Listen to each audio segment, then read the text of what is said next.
ating headlines. Mga sospek sa Hulo bombing nakuhanan ng CCTV, kapatid ng isang Abu Sayyaf leader, isa sa person of interest sa pagsabog. Pangulong Duterte ipinag-utos sa militar na puksain ang Abu Sayyaf. Medical marijuana bill approved na sa ikatlo at pinal na pagbasa sa Kamara. House panel nag-issue ng show cause order laban kay Budget Secretary Benjamin Jokno. Palasyo ipinaubaya naman sa kalihim kung dadalo sa budget hearing. Tinaguri ang Prince Spider-Man na si Alain Robert, dinakip at nasa kustodiya ng pulisya matapos umakyat sa mataas na gusali sa Makati. Both sets of charges expose Huawei's brazen and persistent actions to exploit American companies and financial institutions and to threaten the free and fair global marketplace. Sa balitang abroad, US nagsampa ng kasong kriminal laban sa giant Chinese telecom na Huawei, kumpanyang inakusahan ng umunay pagnanakaw ng trade secrets at lumabag sa Iran sanctions. At tunghayan ng man-made Mojave Forest sa Salagdoong Siquijor na pinakamalaki sa Pilipinas at Southeast Asia.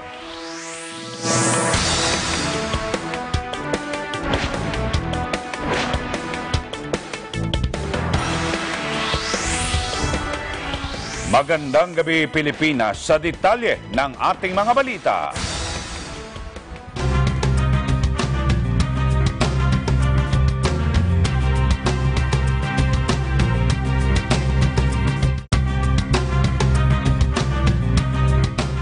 Isang CCTV footage ang inilabas ng Western Mindanao Command kung saan makikita ang posibleng mga suspects sa naganap na twin bombing sa isang cathedral sa Hulo, Sulu nitong linggo. Ayon kay Lieutenant Colonel Jerry Besana, spokesperson ng Westmincom, makikita sa CCTV ang tatlong suspect habang dinedetonate ang pangalawang bomba. Isa sa mga suspect na nakasuot ng kulay blue-green na jacket ang kinilalang si alias Kama na nakitang may inaabot na bagay sa kasama nito bago tumakbo nang maganap ang ikalawang pagsabog.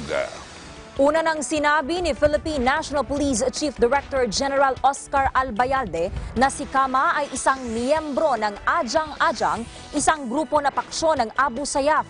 Hindi na inihayag ni Albayalde ang iba pang detalye kaugnay sa pagkakakilanlan ni Kama. Pero ayon sa report, si Kama ay kapatid ng nasawing ASG leader na si Suraka Ingog. Gayunman, nananawagan ang militar sa mga residente ng Hulo na tumulong para matukoy at matunton ang mga suspect.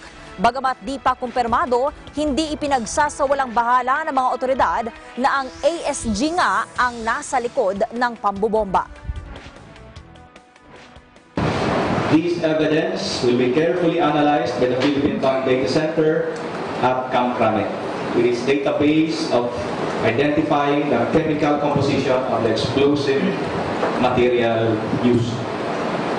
These are elsewhere across the country. The nationwide heightened alert condition aims to harden the soft targets against similar incidents. We do not take for granted possible attacks on other soft targets. Samantala, umakyat na sa 21 ang kabuang bilang ng nasawi sa pagsabog. Naragdag sa bilang ang isang senior high school student na una nang isinugod sa isang pagamutan sa Zamboanga City. Sa ngayon, unti-unti nang bumabalik sa normal ang sitwasyon sa Hulo, pero mahigpit pa rin ang seguridad sa lugar at ipinatutupad pa rin ang lockdown. Sa Talipaw, Sulu, nananatili pa rin suspendido ang klase sa mga paaralan dahil sa takot ng mga guro sa kanilang kaligtasan.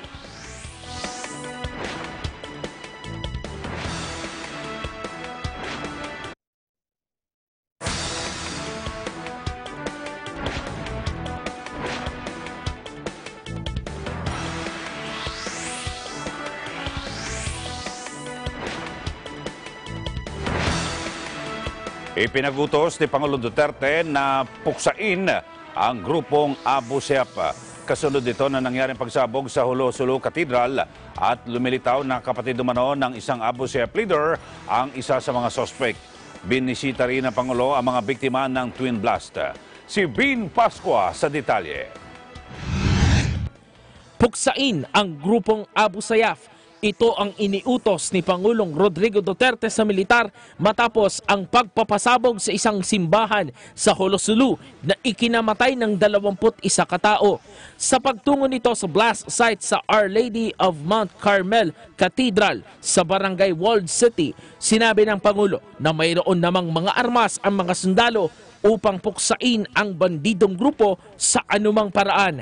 Gayunman, hindi anya dapat makompromiso ang mga ordinaryong mamamayan sa gagawing opensiba ng militar. Una rito, itinuro ng militar ang subgroup ng Abu Sayyaf na Ajang-Ajang Group na may kinalaman sa pagpapasabog sa simbahan. Bukod rito, ang pag-ako ng Islamic State o ISIS sa pag-atake. Bukod sa blast site, pinuntahan din ng Chief Executive ang mga biktima ng twin bombings. Una nang kinundena ng Malacanang ang nangyaring pagpapasabog, kasabay ng pagtiyak na pananagutin nito ang mga nasa likod ng pag-atake. Todo higpit ng seguridad sa lugar habang ipinaiiral ang proactive security measures sa layuning mapigilan ang posibleng pagtatangkapang mga pag-atake ng mga kalaban ng pamahalaan. Para sa Eagle News, Ben Pascua, I am one with 25. Sa kaugnay na balita, hindi inaalis ng pamahalaan ang anggulo ng suicide bomber sa Sulu explosion. Tiniyak naman ng Malacanang na ginagawa ng mga security personnel ang lahat ng paraan para hindi na maganap ang madugong terror attack sa Mindanao at iba pang panig ng bansa. Si Vic Sumentak sa detalye.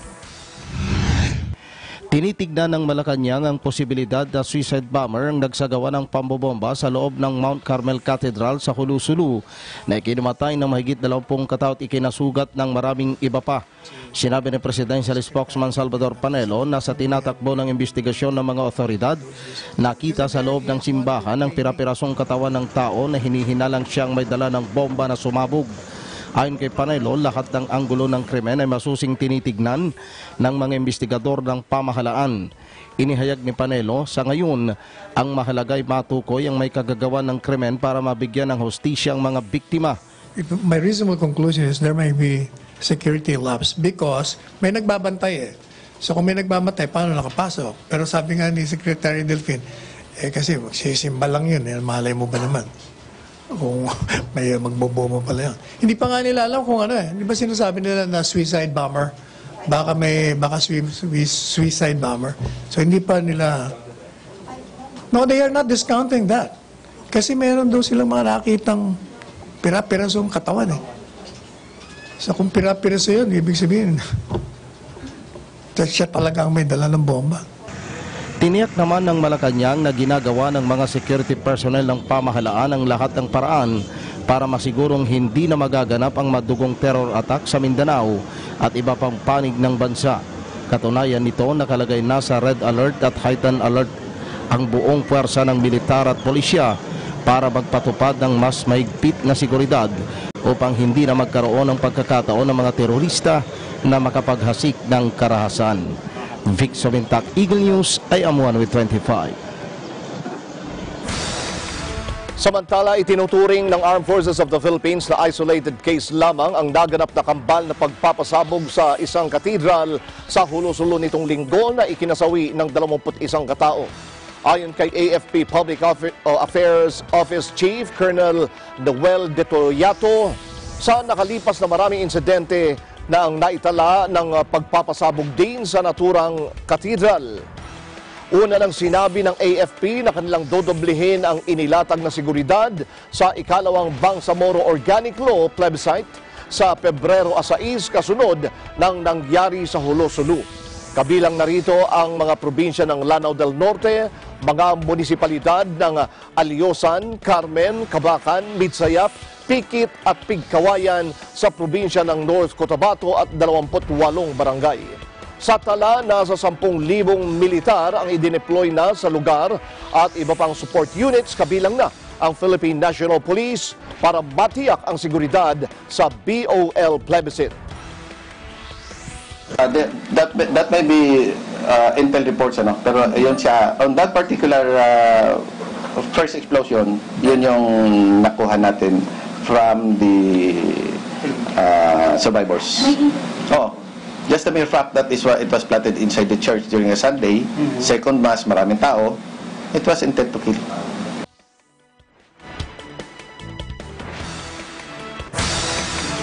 Samantala, matutuloy pa rin ang ikalawang botohan para sa ratifikasyon ng Bangsamoro Organic Law o BOL sa Pebrero 6 sa kabila ng naganap na pagpapasabog sa Sulu. Ayon kay Commission on Elections COMELEC spokesperson James Jimenez, hindi pa naman masabi kung konektado sa plebisito ang pagsabog o election-related.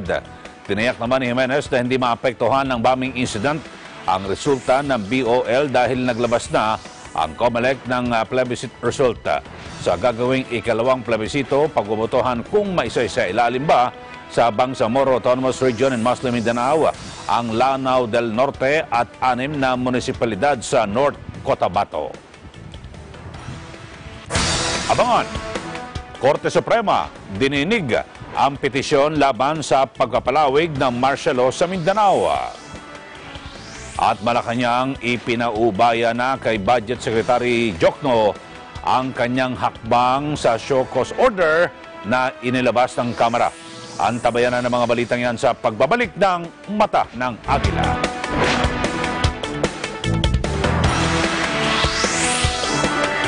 This portion is brought to you by Lex Corporation, a Metro Pacific Tollway company.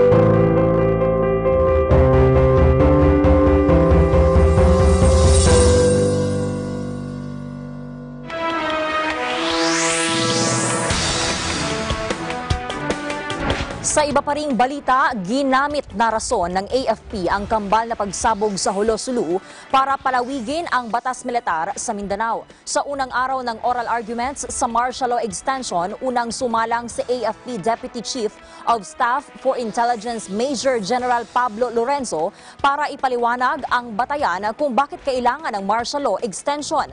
Tiwala naman ang Office of the Solicitor General na kakatigang muli ng Korte Suprema ang martial law extension. Si Erwin Temperante sa detalye.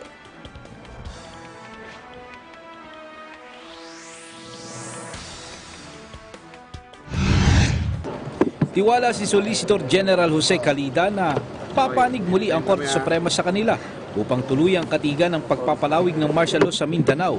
Ito ang paninindigan ng Solgen sa pagsisimula ng oral arguments sa Korte Suprema ngayong araw tungkol sa mga petisyon na kumukontra sa extension ng martial law.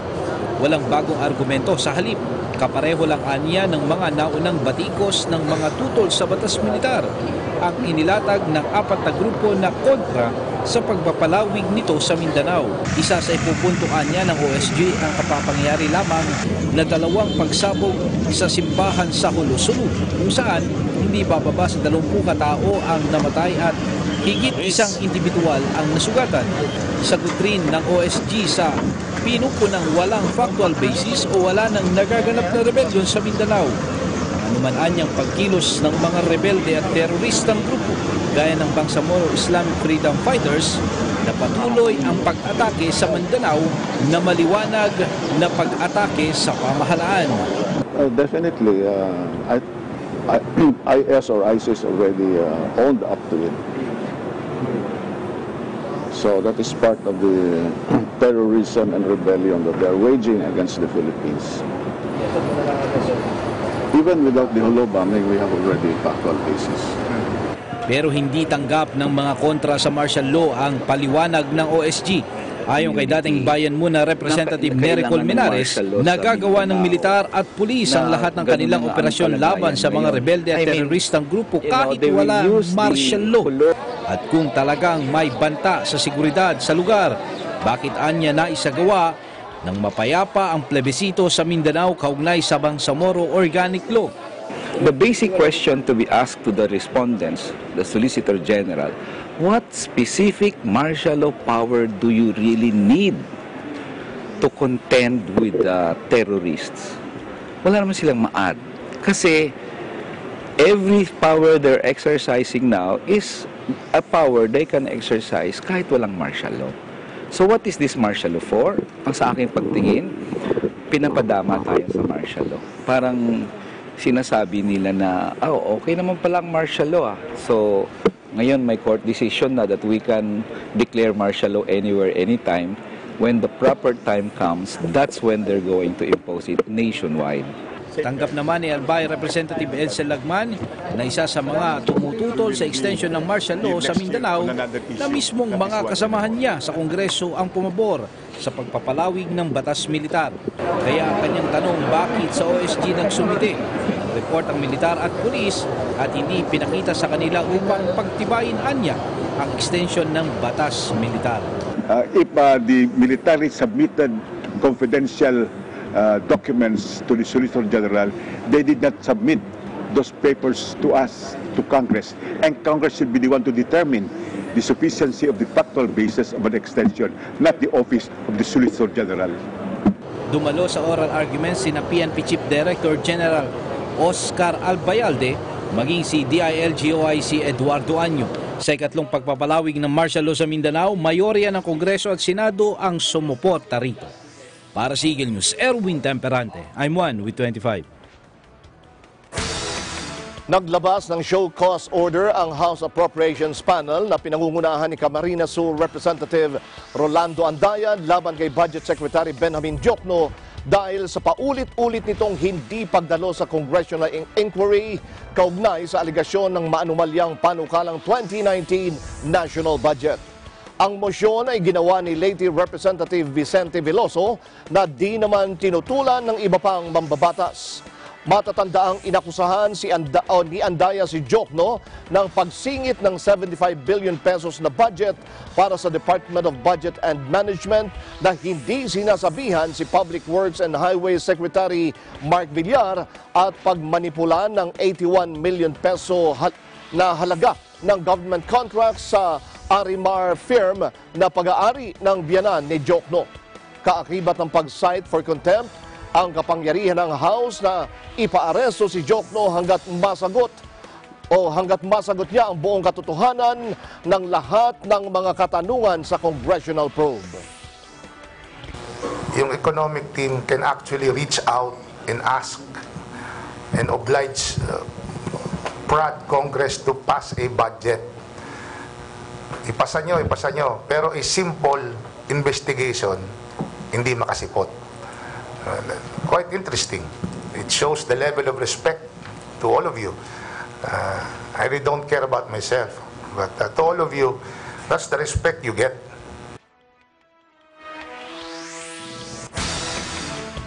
Sa kaugnay na balita, ipinaubayan ng Malacanang kay Budget Secretary Benjamin Diokno kung ano ang kanyang magiging hakbang sa inilabas na show cause order ng House Appropriations Committee. Ang dahilan ng show cause order ay ang bigong pagdalo ni Diokno sa mga hearing ng komite kung saan pinag-uusapan ang mga issue ukol sa 2019 national budget. Nagbanta pa na ipapakontempt ang kalihim kung mabibigo itong humarap sa Kamara. Ayon kay Chief Presidential Legal Counsel at Presidential Spokesman Secretary Salvador Panelo, aabangan lang nila ang magiging tugon ni Diokno. Desisyon na rin umano ni Secretary Diokno kung dadalo ba o hindi dahil tiyak naman na mararamdaman ni Diokno kung papaano ang magiging pagtrato sa kanya ng mga mambabatas. Sa iba pa ring top story, dininig ng Senado ang pagtataas ng sin tax, partikular ng sigarilyo. Ang mga opisyal ng Department of Health o DOH ang tinanong ukol sa masamang epekto ng paninigarilyo. Kaya naman mas pabor ang Department of Finance sa isinusulong na bersyon ng Senado na itaas sa 60 hanggang 90 pesos ang kada pakete ng sigarilyo kumpara sa inaprobahang bersyon ng Kamara. Si Mean Corvera sa detalye. 2 sa bawat Filipino kada oras o 50 katao ang namamatay kada araw dahil sa lung cancer dulot ng paninigarilyo. Sa pagdinig ng Senate Committee on Ways and Means sa panukalang itaas ang sin tax sa mga tobacco products, ibinunyag ng mga medical expert na nito lamang 2018 nakapagtala na ng 17,000 bagong kaso ng lung cancer sa Pilipinas. Mr. Chairman, it's very alarming to note that there are 17,000 new cases of lung cancer in 2018. That means there are 1,400 lung cases a month or 50 lung cases per day, and 2 Filipinos will have lung cancer per hour. Ang masama, hindi lang lung cancer ang nagiging epekto ng paninigarilyo sa mga taong nakakalanghap ng usok nito. Lumilitaw sa pag-aaral ng Department of Science and Technology at ang medical experts na ang mga pasyente na namamatay o nako-confine dulot ng chronic lower respiratory diseases, pneumonia at TB ay bunga rin ng paglanghap ng usok mula sa sigarilyo. It's a lot. Cancer in 2018 due to smoking is 9,300. Due to chronic lower respiratory diseases, it's around 25,000. Pneumonia is 58,000. And for TB-related deaths, it's 25,000. Kung wala raw gagawing hakbang ang gobyerno, posibleng pumalo pa sa 17 milyong katao ang maaring malulong sa paninigarilyo. Ang masakit ayon sa DOH, karamihan sa mga ito ay mga bata at may hirap na walang sapat na pampagamot oras na kapitan ng nakamamatay na sakit. Sa datos ng Department of Health nitong 2018, umabot sa 9,300 ang namatay dahil sa cancer dulot ng sigarilyo, 25,000 sa chronic diseases at 25,000 sa pneumonia. Ito raw ang dahilan kaya sinusuporta nila ang panukalang itaas pa ang buwis sa sigarilyo. Results of a simulation exercise developed jointly by the DOH and DOF and the WHO or World Health Organization estimates that the DOF proposed rate will avert approximately 713,000 deaths and will result in 3.2 million quitters in adults. And this rate will also bring down smoking prevalence to 16.8% and help reach our non-communicable disease target. Nanindigan ng DOH na hindi naman sayang ang nakokolektang buwis sa sigarilyo. Katunayan, mula na ipatupad ang sin tax law noong 2013, umabot na sa 9.1 milyon na may hirap na pamilya ang nabigyan ng health insurance ng gobyerno, 6.9 ng mga senior citizens at 2.4 ng mga indigent patients. Nakapag-deploy na rin ang mahigit 30,000 mga nurses sa mga barangay health centers at mga health facilities ng gobyerno. Saving more than 500,000 Filipinos from dying due to smoking-related complications and reducing alcohol consumption prevalence by 10 percentage points. These are consistent with the President's stance on smoking and the health objectives of the Duterte administration. Mas pabor naman ang Department of Finance sa isinusulong na bersyon ng Senado na itaas sa 60 hanggang 90 pesos ang kada pakete ng sigarilyo kumpara sa inaprobahang bersyon ng Kamara. Sa tansya ng DOF, aabot sa 62.3 billion pesos ang makokolekta ng gobyerno sa unang taon ng implementasyon sakaling maipasa ito ng Kongreso. Sapat daw para tustusan ang health insurance ng mga Pilipino. Mr. Chairman, the gains from the sin tax law of 2012, the DOH and DOF jointly recommend the following to achieve the intended health and revenue impact, both of which were approved by the President. The first is that excise taxes levied on tobacco products be raised to at least 60 pesos per pack, with a 9% annual indexation, similar to the proposal of Senator Pacquiao. Pero ang mga tobacco farmers sumugod sa Senado para tutulan ang panukala ng gobyerno. Bakit sila raw ang pinag-iinitan ng gobyerno gayong marami namang maaring pagkunan ng pondo ang pamahalaan? Karamihan sa aming mga magsasaka ng tabako, kukunti yung lupa namin na binubungkal. Kalahating hektarya, ganyan lang. Ay kung ibang crop na itatanim namin, siyempre bababa yung yung income namin, paano pamumuhay namin. Lalo ngayon, pag in-increasean ng tax ng tabako, hindi mamatay ng pamilya namin. Wala nang ibang alternatibo na pagkunan ba ng pondo ng universal healthcare. Iginiit ng mga magsasaka na sa pagtatanim lang sila ng tobacco umaasa para mapakain ang kanilang pamilya at mapag-aral ang mga anak dahil hindi maaring dumepende sa gulay o iba pang agricultural crops, bunsod ng patuloy na pagbagsak ng presyo nito sa merkado. Ayaw naman namin na hindi mag-wait dahil kung walang wait, wala naman kung ng gobyerno natin. Pero ibig sabihin, wag naman yung alos buwan-buwan, katataas lang, no January, tataas na naman. Kawawa naman kami, ma'am. Wala, ang tama, mayroon naman ibang produkto na bisan nila, alak, hindi naman nakita tabako. Palaging tabako ang nakikita. Tama na. Tama na muna. Ibig sabihin, magpalipas naman ng konti. Bago magtasuloy, katataas lang noong January, taas na naman. Sa ngayon, wala pang katiyakan kung maipapasa ng Senado ang panukalang batas ngayong 17 Congress. Bukod sa gahol sa panahon, kailangan pa raw pag-aralan ang mga isinumiteng datos ng mga ahensya ng gobyerno at ang posibleng epekto nito sa mga tobacco farmers. Hopefully we can wrap up. We have all the data with us. Pero nahirapan kami sa ngayon dahil kulang pa sa datos. Especially yung hinihingi natin kanina sa DOH. Kasi meron silang binigay mga numero na kailanganin para sa universal healthcare o pagpapalawak ng serbisyo ng PhilHealth at ng serbisyong pagkalusugan, yung pag-construct po ng mga health centers, rural health units. So yun po ang hinihingi natin datos, ilan yung bagong nurse. Para sa Eagle News, Mean Corvera, AM1 with 25. Mamamatay sa...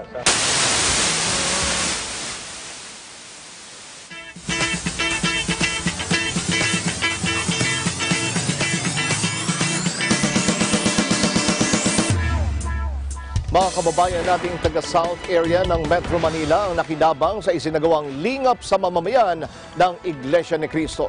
Samantala, mga libreng serbisyo tulad ng medical at dental ipinagkaloob ng INC sa ating mga kababayan. Kunin natin ang update kay Erlo Bringas live mula sa Cuneta Astrodome sa Pasay City. Erlo? Yes, hanggang nagtungo dito sa Cuneta Astrodome, dito sa Pasay City, ang marami sa ating mga kababayan na naimbitahan ng mga miyembro ng Iglesia ni Cristo sa lugar para nga dito sa isang lingap sa mamamayan. Kabilang sa mga dumalo ay mga nasasakupan ng mga barangay South area, lalo na nga dito sa Pasay. Alas 2 pa lamang ng umaga, ilang oras o hapon, ilang oras bago ang simula netong Evangelical Mission ay nagtipon na dito sa venue ang mga miyembro ng INC, kasama din yung kanilang mga naimbitahang mga panauhin. Mga libreng serbisyong medical at dental ang inihandog ng INC para nga dito sa ating mga kababayan. Nanguna sa pagbabahagi ng libreng serbisyo sa ating mga kababayan ay ang Felix Y. Manalo Foundation, mga grupo ng doktor at allied healthcare professionals, maging ang ilang pang mga doktor. Maging malaking tulong nila ito sa kanilang sa ating mga kababayan, lalo na mga walang pampatingin sa doktor sa mga karaniwang ospital. Sa ngayon, ay kakatapos lang nitong isinagawang Evangelical Mission na pinangunahan ng kapatid na Glisero Santos Jr., ang ministro ng INC. Itong ang ginawang Evangelical Mission. Kasabay nito ang isang video presentation kung saan ipinakita ang naging pagtulong at accomplishment ng INC sa iba't ibang panig ng mundo. Ngayon ay ilang minuto na lang ay isasagawa naman ay yung goodie bag distribution dito sa ating mga kababayan pagkatapos nga nitong isinasagawang Evangelical Mission. Nagpapasalamat naman ang marami sa ating mga kababayan sa ipinamahagi sa kanilang tulong ng INC tulad ng libreng medical at serbisyong dental. Sa kabuuan, naging maayos at mapayapa itong isinagawang aktibidad ng INC sa tulong din ng INC Volunteers Local Government Units, lalo na sa pagsasaayos ng dami ng tao dito sa lugar, gayon din yung daloy ng trapiko. Nakatakda pang magkaroon ng kaparehong aktibidad ang Iglesia ni Cristo sa iba't iba pang mga lugar sa mga susunod pang araw. Yan muna latest mula rito sa Pasay City para sa Eagle News, Erlo Bringas, I'm 1-5. Abangan, panukalang gawing legal ang paggamit ng marijuana bilang gamot, lusot na sa ikatlo at pinal na pagbasa ng Kamara. At immigration naka-heightened alert dahil sa twin blasts sa Sulu. Yan at iba pang may init na balita sa pagbabalik ng Mata ng Agila.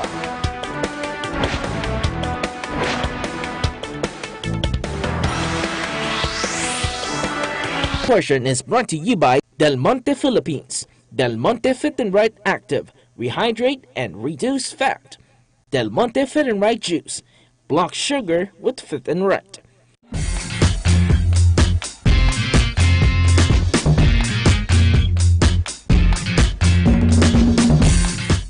How will we keep the prices down? Pero baka matulungan niyo ako dito. May kaibigan ako taga-Kapitolyo. Baka kilala niyo ho?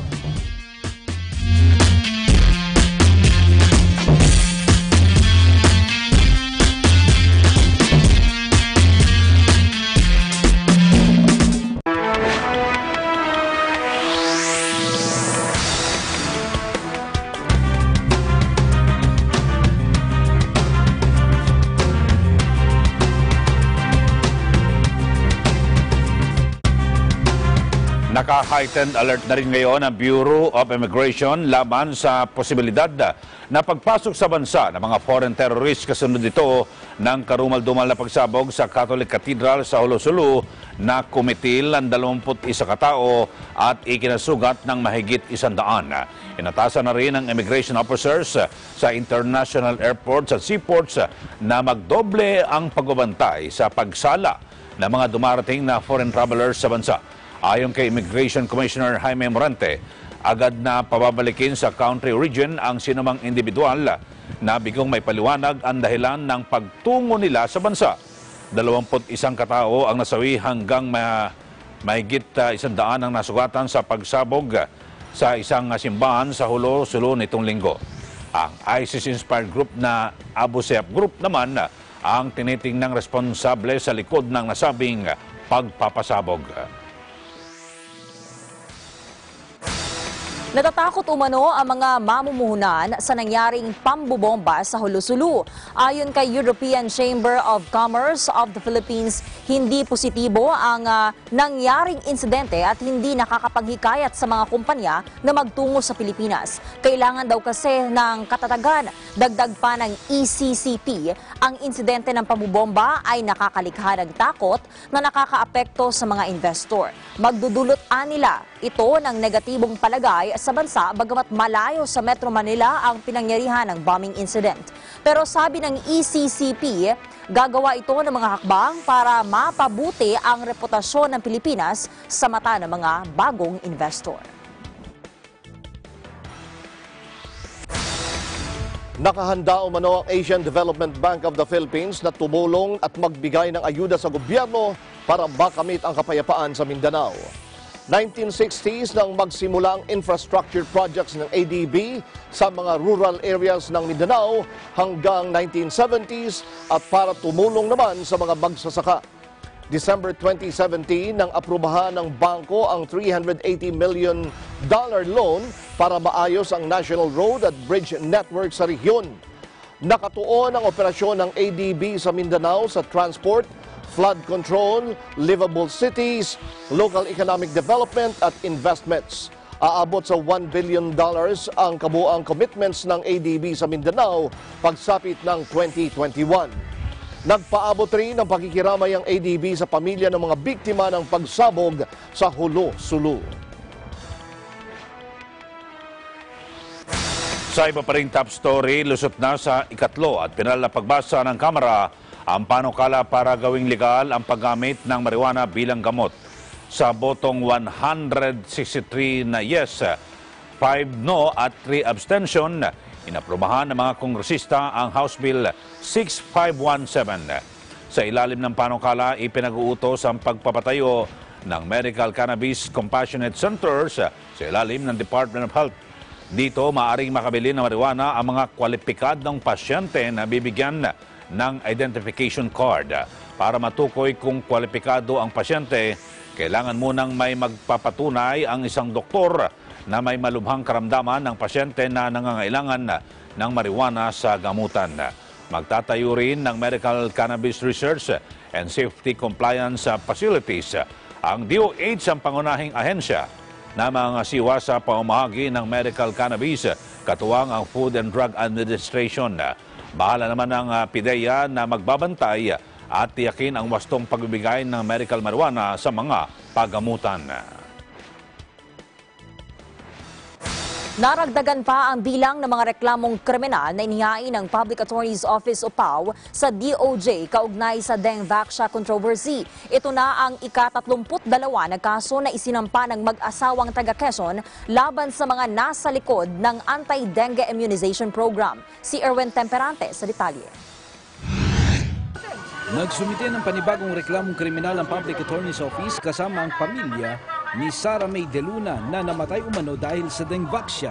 Ito na ang ika-32 reklamong kriminal ng PAO laban kina dating Health Secretary Janet Garin at 38 iba pa kaugnay sa anti-dengue vaccine na dengue vaccine kung saan maraming bata ang namatay. Ito yon, ito yung third batch. Ngayon ay bibistahan 1:30 in the afternoon ng third panel of special prosecutors at 13 patay ang involved dito. Mula Quezon ang 12 taong gulang na si Sara May at kasama sa 13 kaso ng pagkamatay sa ikatlong batch naman ng reklamong kriminal ng PAO at pamilya ng mga biktima sa Justice Department. Dagdag pa ng PAO, sasamantalahin rin nila ang pagkakataon na ma-follow up ang first at second batch ng kanilang reklamo sa DOJ. So ito ay follow up na rin namin. Nandito yung mga magulang, yung first batch and second batch of 17 deaths.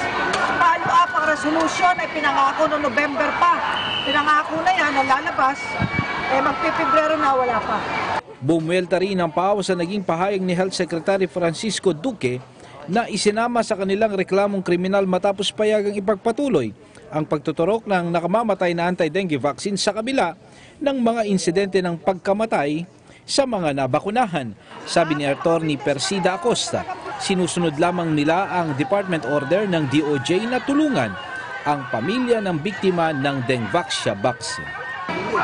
Sabi niya, baliw kami. Hindi naman sa psychiatrist para sabihin niya kaming baliw. Ang tingin namin dito, kung para sa kanya, isang kabaliwan ang tumulong sa nangangailangan, so be it. Kung sabihin niya na unprofessional kami, opinion lamang ngayon. Bakit magiging unprofessional ang PAO kung kami po ay sumusunod sa kautusan ng DOJ, Department Order, na tulungan ang mga namatay, ang mga nabulag, ang mga nasa ospital? Maganap lamang po kami ng tungkulin.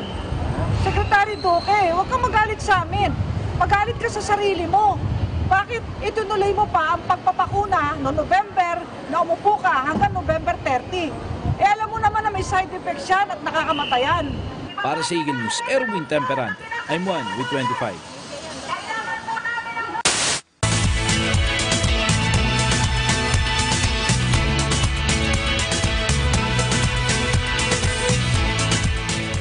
Nilingap ng Iglesia ni Cristo ang mga kababayang overseas workers sa Hong Kong. Nagpasalamat naman ang mga nabiyayaan ng tulong. Si Eaglenews correspondent Hansley John Rivera sa detalye. The Church of Christ, Iglesia ni Cristo, held its aid for overseas Filipino workers here in Hong Kong. The Iglesia ni Cristo, Church of Christ, held an aid for the overseas Filipino workers here in the District of Hong Kong at a Sunday afternoon on the 27th of January 2019. It was held in the Asia World Expo in Lantau Island with a seating capacity that can accommodate to over 5,000 people.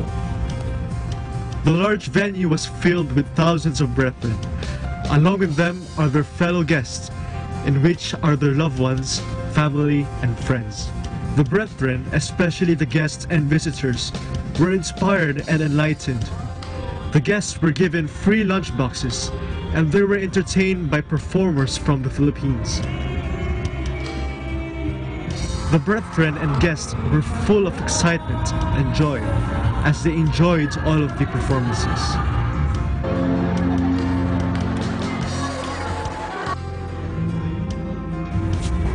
To conclude the event, the guests, especially hundreds of overseas Filipino workers, line up to be given free bags of goods that contains food and things for their basic necessities to help them here in Hong Kong.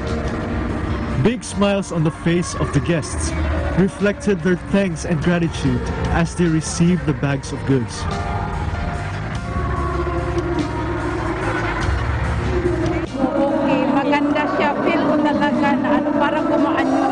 pakiramdam ko yung loob ko. Tsaka parang ngayon uuwi ako na yun parang maganda na yung ano ko na papasok pagkatrabaho. So, sana makayanan ko pa at sana makakaatin pa ako ng ganitong event ulit. Nakakaramdam ko ng loob. Para pong may something na nawala sa dibdib. The brethren and guests here in the District of Hong Kong are very thankful to the church administration for their love and concern, especially to our fellow men here in Hong Kong. The brethren promise to always be one with all the activities launched by the church administration. From Hong Kong, I am Brother Hansi Rivera, reporting for Eagle News. I'm 1 with 25. Abangan! Tinaguri ang French Spider-Man na si Alain Robert umakyat sa isang gusali sa Makati City pero nasa kustodiya ngayon ng pulisya. Ang detalye sa pagbabalik ng Mata ng Agila. Portion is brought to you by Cable Link, your link to world-class entertainment. Subaybayan ang mas pinalakasang saganang mamamayan. Lunes hanggang Biyernes, alas 8 hanggang alas 9 ng umaga.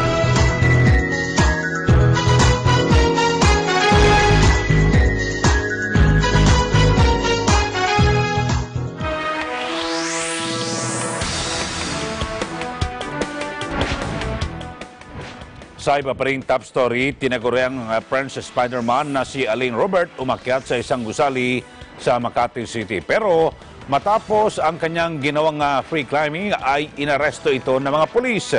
Si Cesar Alvarez sa detalye. Naging agaw pansin at nagdulot ng tensyon sa mga tao sa palibot ng GT Tower sa Ayala Avenue, Makati City ang ginawang pag-akyat ng tinaguri ang French Spider-Man na si Alain Robert.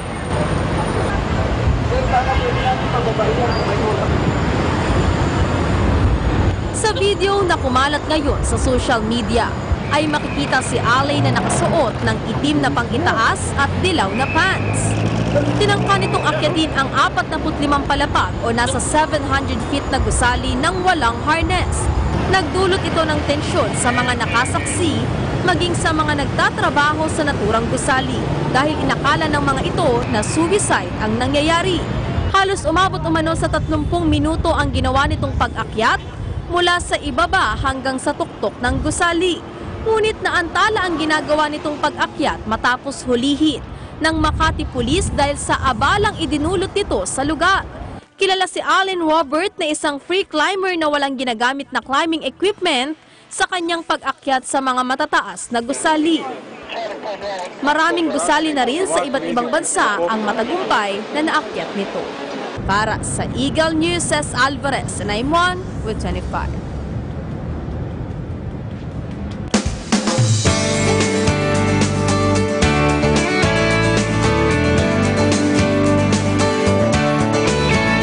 Herbal at synthetic medicines pwedeng sabay na inumin upang lunasan ang isang karamdaman ayon sa eksperto si Bel Surara sa detalye.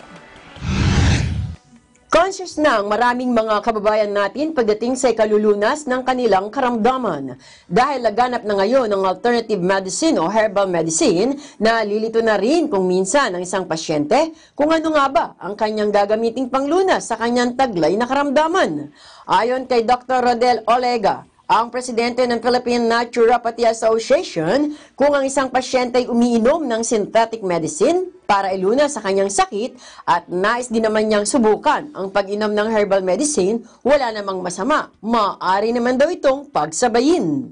Binigyan din pa ni Dr. Olega na kung gagamit ng anumang herbal medicine, tiyakin lamang na ito ay prescribed ng isang nag-aral tungkol sa alternative medicine at hindi lang ng pasyente. at hindi lahat ng pasyente ay maaaring mag-take ng herbal medicine. Pwede naman ho ninyong isabay. Kasi nga ho, there are certain herbs na nakakatulong sa kalusugan natin na ang efficacy po, same din ang iniinom po natin na gamot. Halimbawa po, nagtitake po kayo ng herbal medicine, nagtitake po kayo ng synthetic drugs for hypertension. Para saan ba yung tinatawag na for hypertension drugs? Vasodilator po yan. And there are certain herbs na nagpapabukad din ng ugat, gaya po ng bawang, no? Ang pagkain ng bawang regularly, nakatulong po yan para magpababa ng tinatawag na blood pressure. Yung paglagay ng sili sa ilalim ng dila with a few seconds, nagpapababa din po ng blood pressure po yan. Nakatulong po yan sa mga taong inaatake sa puso, na stroke, na kadalasan hindi ko kayang gawin ng mga synthetic drugs. Para sa Eagle News, Bel Surara, and I'm 1 with 25. Matagumpay ang isinagawang EBC Care sa New Era Elementary School.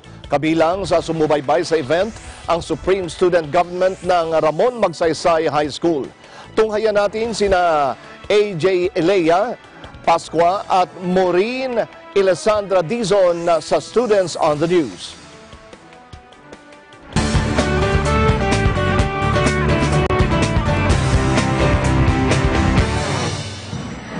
Kay Gat Jose Rizal, ang kabataan ang siyang pag-asa ng bayan. Nararapat lamang na mabigyang focus ang kanilang kalusugan upang ang mga mag-aaral ay mas makapag-focus sa kanilang pag-aaral.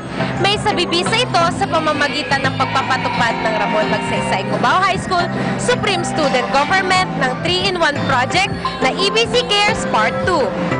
Tulong-tulong ang bawat kasapi ng organisasyon upang maasikaso ang 400 estudyante ng New Era Elementary School. Pininturahan ang kanilang basketball court ng anti-dengue paint na magtatagal ng 5 taon, nagkaroon ng libreng pagpapagupit at ng free massage sa kanilang magulang upang mapanatili ang kanilisan ng kanilang pangangatawan.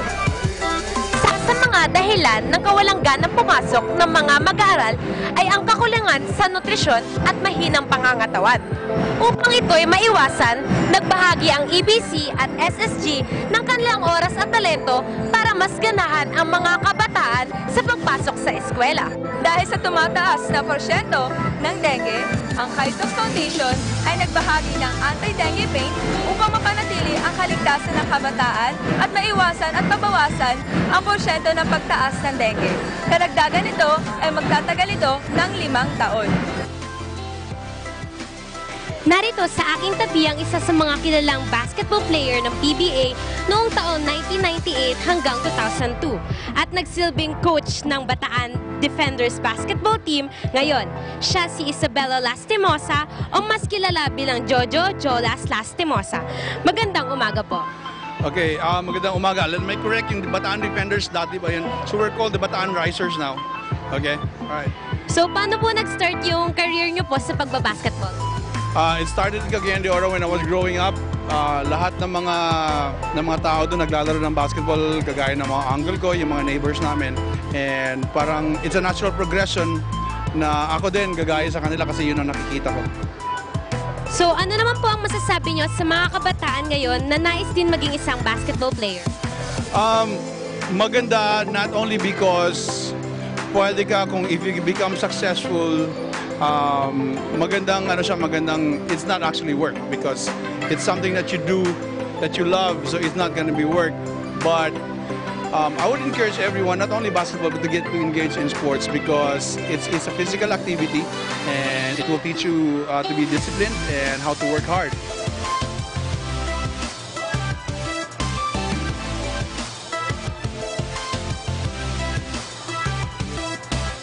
Kasama naman natin ngayon ang presidente ng Supreme Student Government ng Ramon Magsaysay Cubao High School, si Ms. Hyacinth Aranda. Magandang umaga po. Magandang umaga. Anong mga paghahanda ang ginawa nyo upang may sakatuparan ang programang ito?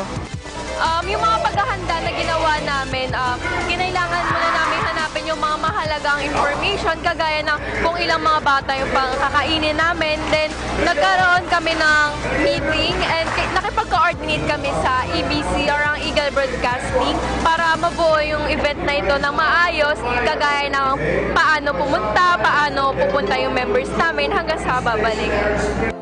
Anong mga aral naman ang nais niyong iwan sa mga batang natulungan niyo? Ang mga aral na nais namin na matutunan nila yung pagkakaroon nila ng unity, yung sabay-sabay nilang pagkatuto, tsaka kung paano nila pananatilihin yung physical fitness nila, kagaya ng nagaganap ngayon, yung training sa basketball, tsaka yung mga exercises na pwede nilang gawin sa araw-araw. Ngayon ay kasama naman natin ang punong guro ng New Era Elementary School, si Dr. J. V. Oreta. Magandang umaga po. Magandang umaga. So, sa inyong palagay, bakit mahalaga ang pagsuporta sa mga ganitong gawain pangkalusugan? Mahalagang suportahan namin dito sa eskwelahan ang ganitong gawain para sa kalusugan, para naman ang mga bata ay magkakaroon ng chance na, kunyari sa sports, makapag-exercise yung kanilang katawan. Sa feeding program, magbibigyan ng kaukulang nutrients yung kanilang katawan para maging malusog, para pagdating dito sa school, alive, and alive. So, ano po ang nais niyong itanim sa puso't isipan ng mga kabataan ngayon pagdating sa kalusugan? Kasi napapansin naman kasi natin ngayon, kayo mga kabataan kayo, na kayo ay mahilig na ngayon sa gadgets. Since mahilig kayo sa gadgets, lahat na lang kayo ay nakaupo, wala kayong exercise. Tama? Kaya ako ay nagpapasalamat sa EBC Cares kasi nabigyan ng pagkakataon itong mga bata na makapag-exercise sila through basketball. Though mayroon naman dito sa eskwelahan, hindi naman ito nawawala, kaso lang kaunti na lang. Pagdating sa bahay, gadgets na yan. At least dito okay lang. Ngayon, nabibigyan sila ng chance. Tapos additional pa doon yung sa feeding program nga. Kasi na ano nga ito, nabibigyan sila ng pagkakataon na kumain ng mga pagkain ayon sa tamang nutrisyon. Ngayon ay magtatanong naman tayo ng isang estudyante ng New Era School. Magandang umaga po. Magandang umaga rin po. Ano ang iyong masasabi sa mga kabataang gumagawa ng ganitong proyekto? Nakaka-inspire dahil natututo sila kung paano mag-ehersisyo. Sa iyong sariling paraan, paano ka makakatulong sa ibang tao, lalo na sa mga bata, patungkol sa usaping kalusugan? Kumain na sila ng masusustansyang pagkain, matulog sila ng maaga, at mag-ehersisyo din sila. Ngayon ay makakausap naman natin ang isa sa mga taong sumuporta sa programang ito. Siya si Mr. Francis Dagadi. Magandang umaga po. Magandang umaga naman po. Sino o ano po ang inyong naging inspirasyon sa pagsuporta sa ganitong gawain? Unang-una yung mga magulang ko.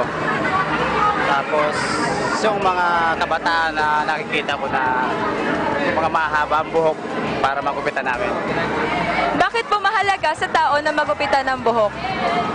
Para gumawa po sila at malinis, para makita ng mga tao, malinis sila. Sa pagtatapos ng proyektong ito, naghandog ang mga sponsor, EBC at SSG ng libreng pagupit, pamasahe at mga jersey para sa mag-aaral ng New Era Elementary School. Naganap na naman ang taos-pusong pagtulong ng SSG para sa pagsulong ng kamalayan ng sambayanan ukol sa pagpapanatili ng kalusugan ng mga mag-aaral. Muli, sa ngalan ng Supreme Student Government Organization, ako po si Maureen Alessandra B. Dizon at ako naman si AJ Lea J. Pascua, nag-uulat para sa EBC Net 25 Students on the News.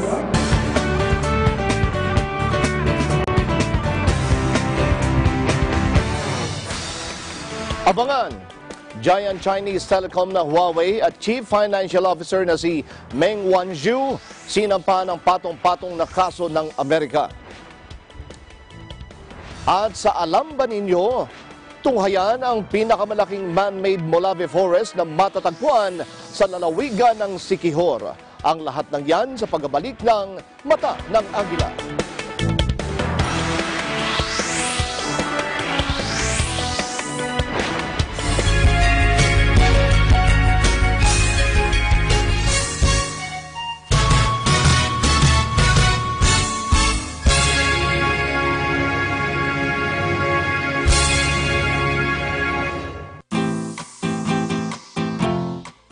Hi, I'm Wilma Marcus from EVC London Bureau, here in Carnaby Street, London, the home of London Street Fashion. I am one with 25. Hi.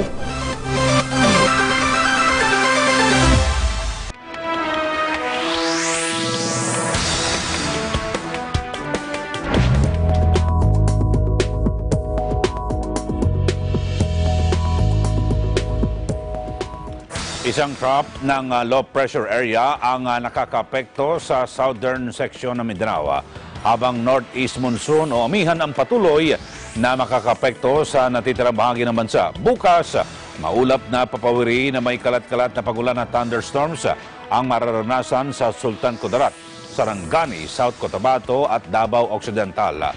Ang Metro Manila at ang lalalabing bahagi ng bansa ay makakaranas ng bahagyang maulap hanggang sa maulap na papawirin na may ilang mga may hinang pag-ulan.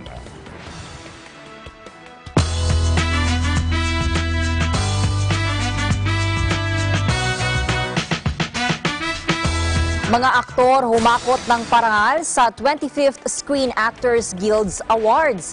Bohemian Rhapsody actor na si Rami Malek looking forward na makuha ang Oscar Award matapos muling makasungkit ng SAG o SAG Award. Si Ces Alvarez sa detalye. Rami Malek in Bohemian Rhapsody. Matapos tanghalin bilang Best Actor sa katatapos lang na Golden Globe Award, ay muling nakasungkit ng tropeyo ang Bohemian Rhapsody star na si Rami Malek sa katatapos lang na 25th Screen Actors Guild Awards. Nakuha ni Malek ang Outstanding Performance by an Actor Award. Hindi umano inaasahan ni Malek na masusungkit niya ang naturang award dahil sa bigatin ang kanyang kasama sa nominasyon. Sa pagtanggap niya nito sa entablado ay muli niyang pinasalamatan ang icon na si Freddie Mercury at ang iba pang miyembro ng Queen. Isa si Rami Malek sa tila apple of the eye na posibleng makakuha ng Oscar Award. Samantala, maging ang film actor na si Darren Criss ay hindi rin nagpahuli sa paghakot ng award. Nakuha naman ito ang Outstanding Performance by a Male Actor in a Television Movie or Miniseries Award.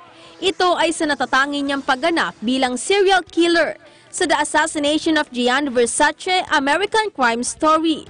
Kamakailan nanalo din si Criss bilang Best Performance by an Actor in a Limited Series or a Motion Picture Made for Television para sa nasabing role sa katapos ding Golden Globe Award.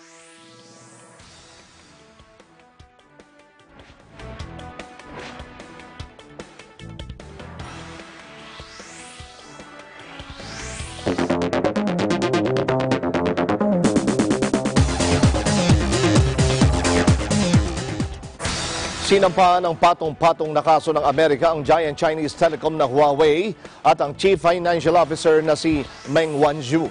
Kabilang dito ang bank fraud, obstruction of justice at theft of technology. Both sets of charges expose Huawei's brazen and persistent actions to exploit American companies and financial institutions and to threaten the free and fair global marketplace. Today, a grand jury in New York has returned an indictment alleging 13 additional crimes committed by Huawei, its CFO, its affiliate in Iran, and one of its subsidiaries here in the United States. The criminal activity alleged in this indictment goes back at least 10 years and goes all the way to the top of the company. Claiming that Skycom was a separate company and not an affiliate of Huawei, which it actually controlled, Huawei allegedly asserted that all of its Iranian business was in compliance with the American sanctions. These alleged false claims led banks to do business with the company and therefore to unknowingly violate our laws. In an effort to build their own robot, Huawei's engineers allegedly violated confidentiality and non-disclosure agreements with T-Mobile by secretly taking photos of the robot, measuring it, and even stealing a piece of it. I'm also announcing U.S. Attorney Donahue, we plan to file our formal extradition request and all the necessary documentation under the extradition treaty in the appropriate time frame, which I believe is the 30th, right? Yes, sir. Tomorrow. So we expect to comply with that. What was your second question? 我们强烈敦促美方停止对包括华为在内的中国企业的无理打压，客观公正地对待中国企业。中方已将坚决地捍卫中国企业的合法正当权益。一段时间以来，美方动用国家力量抹黑和打压特定的中国企业，企图扼杀企业的正当的合法经营，背后有很强的政治企图和政治操弄。这是中方的立场，已经很清楚了。 Mariin namang tumanggi si Meng at ang Huawei sa paratang. Noong nakaraang buwan, naaresto si Wang Zhu habang nasa Vancouver Airport, alinsunod na rin sa kahilingan ng US dahil sa pagtakas nito sa sanctions ng Iran. Sa statement ng Huawei, mariin itong itinanggi ang akusasyon at sinabing hindi nito nagawa ang nasabing paglabag. Matatanda ang paulit-ulit na iginigiit ng mga mambabatas ng US na banta sa kanilang national security ang Huawei dahil posibleng magamit ang technology nito sa pag-espiya ng Chinese government.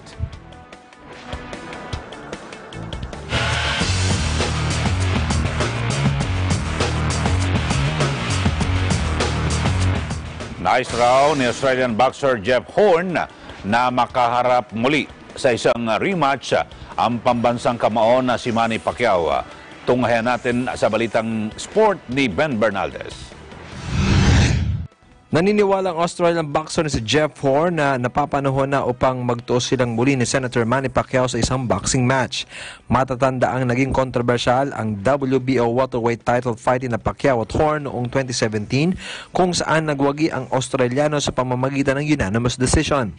Ayon sa 30-year-old boxer, sakaling matuloy ang rematch nila ni Pacquiao, tatalunin daw niyang muli ang fighting senator upang patunayang tama ang resulta ng kanilang unang laban. Sinabi naman ng promoter ni Horn si Dean Lonergan, handa na ito makipag-usap sa Premier Boxing Champions upang may sa katuparan ang Pacquiao rematch. Una rito, matapos madepensa ng kanyang WBA Super World Welterweight title, agad na hinamon ni Keith Thurman si Pacquiao para sa isang boxing bout ngayong taon. Sa kaugnay na balita, sa kanyang pagbabalik trabaho sa Senado, nagpapasalamat naman si Senator Manny Pacquiao sa mga Pilipino at mga kapwa mambabatas sa suporta sa kanyang matagumpay na depensa sa kanyang World Boxing Association o WBA welterweight title laban kay Adrian Bronner. Sa pamamagitan ng manifestation ay sinabi ni Pacquiao na malaking bagay sa kanya ang pagmamahal at suporta ng buong bansa. Ito ang unang sesyon na dinaluhan ni Pacquiao matapos ang laban sa Las Vegas. Ayon sa pambansang kamao, ang mga Pilipino ang kanyang inspirasyon sa kanyang paglaban sa ring. Pinasalamatan din ito ang mga kapwa-senador sa suporta sa kanyang gawain sa labas ng Senado. Kaugnay nito, anumang oras ay nakahanda naman ang lungsod ng General Santos sa pagdating ng senator para sa iaalay na heroes welcome ng lokal na pamahalaan sa matagumpay na laban nito kay Bronner. At sa NBA, muling sumandal ang NBA defending champion na Golden State Warriors sa mainit na kamay ni Stephen Curry ng kanilang tambakan ng Indiana Pacers sa score na 132-100. Sa unang yugto pa lamang ng laban, nagbuhos agad si Curry ng 23 points mula sa kanyang kabuang 26 points upang maitala rin nila ang longest winning streak na 11 sunod-sunod na panalo. Tumulong rin si DeMarcus Cousins na nagbaon ng season high na 22 points para sa Warriors. Dahil sa pangyari, itinuturing ng marami na ito na ang worst loss ng Indiana ngayong season. Samantala, narito ang resulta ng iba pang laban ngayong araw sa NBA.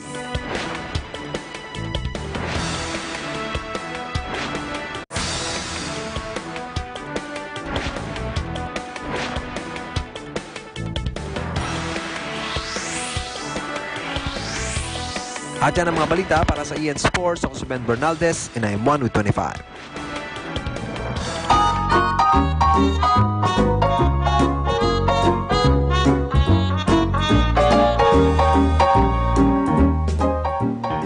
Alam ba ninyo na matatagpuan sa lalawigan ng Siquijor ang pinakamalaking man-made Molave Forest di lamang sa bansa kundi maging sa Southeast Asia? 60 taon na ang gubat na ito at nasa pangangalaga ng Department of Environment and Natural Resources. Kaya naman makikita ang ganda ng tanawin at pagiging presko sa lugar. Si Vin Pascua sa detalye.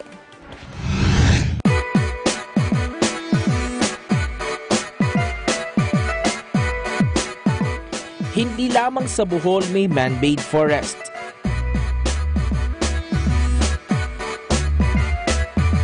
kundi maging sa lalawigan ng Siquijor na nasa Central Visayas. Sa mahigit na 200 hektarya, matatagpuan ang Salagdoong Man-Made Molave Forest sa Barangay Olang, Bayan ng Maria. Alam ba ninyo na ang salitang Salagdoong ay mula sa parelalang Cebuano na ang ibig sabihin ay pugad ng imong doong? Panahon pa ni dating Pangulong Carlos Garcia at Ramon Magsaysay ng simula ng pagtatanim ng punong Molave sa lugar. At ito ay pinananatili ng Department of Environment and Natural Resources o DNR sa tulong ng mga organisasyon sa lokalidad. Sa tulong ng iba't ibang samahan, tinitiyak na walang mapuputol na puno sa lugar.